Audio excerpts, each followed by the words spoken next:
মোৰ বাইকটো মানে মই স্কুলত ল'ৰাক থৈ পেলাই মই ইয়াত ঠেল সোমাইছিল। তাৰপিছত সোমোৱাৰ পিছত এই অলপ কেই মিটাৰ হ'ব 100-150 মিটাৰমান হ'ব আৰু কি মই এইখিনি মোটামুটি মই চলাই গৈছিল। তাৰপিছত মোৰ গাড়ীখন ষ্টাৰ্ট বন্ধ হৈ গ'ল। মই কি ভাবিছে কিবা হ'ল কি ফানি কিবা কি বুলি কয় গাড়ী কিবা ঠেল নাথাকা নিচিনা আৱাজ হৈ গ'ল। তাৰপিছত মই লগৰীয়াবিলাক মাতি পেলাই ৰেঞ্চ আনক কিবা আনক খুলি তাৰপিছত মই মাতাৰ পিছত ৰেঞ্চ লৈ আহিছে। তাৰপিছত খুলি চাইছে বাইকখন মানে ঠেলে নাই মানে ফানি। তাৰপিছত ইয়াত মই ডিপুত লৈ আহিছে। ডিপুত লৈ অহাৰ পিছত এতিয়া ডিপু কৰ্মচাৰীসকলে কিবা ৰিফাৰিং কৰি দিম বুলি এতিয়া মানে ৰিফাৰিং চলি আছে আৰু কি। যদি পিছত 2 দিন বা এদিন পিছত যদি আৰু আকৌ যদি বিয়া হৈ যায় এতিয়া মইতো মানিব নোৱাৰে না। পেট্ৰলটো মই 200 টকাৰ সোমাইছিল।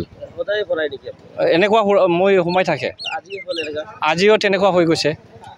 তেনেকুৱা সোমাইছে মই 200 টকাৰ মানে কাৰণ মোৰ স্কুলত ডেইলি অহা যোৱা কৰিব লাগে, ল'ৰাক মানে স্কুলত থ'ব লাগে।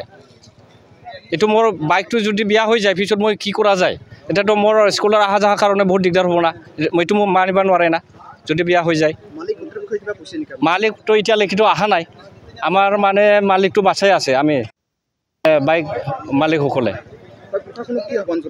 প্ৰশাসন মানে এইটো ক'ব লাগে মানে ডিপু ভালকৈ চলিব লাগে। ডিপু হিচাপে ডিপুৱে থাকিব লাগে, ভাল কিবা ঠেলটো সোমাই দিব লাগে। যদি সদায় এনেকুৱা যদি কোনোবা এমাৰ্জেঞ্চি থাকে অফিচত যাব লাগে বা স্কুলত যাব লাগে, ল'ৰাক থ'ব লাগে, ছোৱালীক থ'ব লাগে, সদায় যদি এনেকুৱা প্ৰব্লেম হৈ থাকে তেতিয়াতো কেনেকৈ হ'ব? ডিপুটো এইটো বেয়া হ'ব না। চবৰে যদি বাইকটো যদি বা গাড়ীখন যদি বেয়া হৈ থাকে এইটো কি হ'ব? তেনেকুৱা নহ'ব না। এইটো আমি